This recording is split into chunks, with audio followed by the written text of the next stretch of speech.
Okay guys, so this is my chunk of the presentation. It's Natalie, and what our group has chosen to do is Bruner talks about 3 principles of constructivist learning in his larger theory that need to be present in order for successful learning to take place. And what I'm going to focus on is the readiness principle and preparing students for success with constructivist learning through Schoology. So that's the one that I've chosen to focus on. We did it a little differently where each of our group members for this part chose a different online learning tool. And mine will be Schoology. Some people call it Schoology. I call it Schoology. I don't know. So, in order for constructivist learning to take place, Bruner says that instruction must be concerned with the experiences and contexts that make the student willing and able to learn. So that means setting up a very personalized learning environment in our classrooms is what I'm thinking that means. He emphasized social factors. So how well do we know each student? The parenting situation. He talks all about how the role of parents is important to set up engaged students. Past teachers that they've had also plays a big role. And again, just learning what our students need and setting that up. What I also think is important for students to be ready for constructivist learning is to be very clear on expectations. Not specific, what does the end result need to look like, but what things do we want our students to be able, what outcomes do we want them to come up with. It can be very personalized learning that can look different for everyone, but we need to have clear expectations so they are reaching a level that we are hoping for. I know in real life I love to say, okay, you can create, these are your rules, but you can create whatever this wants to look like, please go ahead and do that. And then my students kind of panic. I think this is still kind of a new thing for them. They want to know, they want an example. They want to know exactly what it needs to look like. So I think we can kind of alleviate that by giving some examples and urging them to go their own way to get it as long as they meet some of our expectations. And then I also think it's important to share some of the tools for exploration that they can use.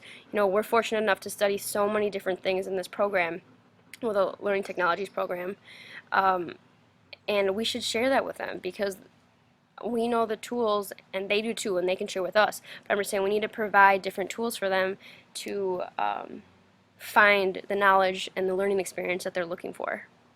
So what I'm going to talk a little bit about is about Schoology.com. Here you go.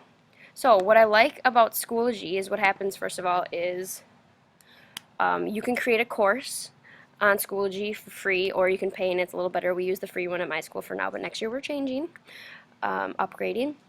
And you create a course, and then students enroll in that course. And what they love about it is, if you can see, like, it looks a lot like Facebook or other social media.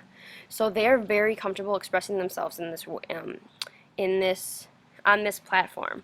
You can have discussion posts, comments, things like that. But I'm going to go back to focusing more on the constructivist part. So you can create a class, and in that, you provide resources for your students. So instead of maybe having like my daily lessons that I have up here, if I was to do more of a constructivist setting, this would be like one whole thing for an assignment that we're looking for. I could set expectations for that assignment, because you can just add a page like this. You can add any kind of file that you'd like. You know, this takes them to a Word document. Also, they can download it in their Google Drive and edit it however they'd like.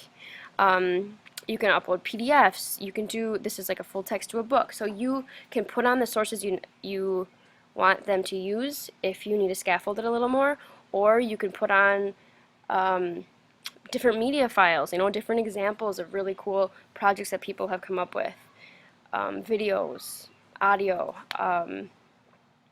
different sites that could take them, you know, in the direction that they're going for. So this could pretty much all be resources for them to use for their constructive learning, to guide their learning and to support it. It would look very different than this, but I just wanted to show you guys like how easy it is to add different files and links. What this looks like, you know, you can have folders with different things in there, and the nice thing is they also can add to this. You know, there's places for them to share and work with a group if that's what you want. Or there's just, the possibilities are really endless on Schoology, but it's nice because it keeps it really organized for them. And it's still a nice way to communicate without necessarily dictating what you want the end result to look like, but just to support them so they are ready to take the challenge of finding their own learning in a constructivist way.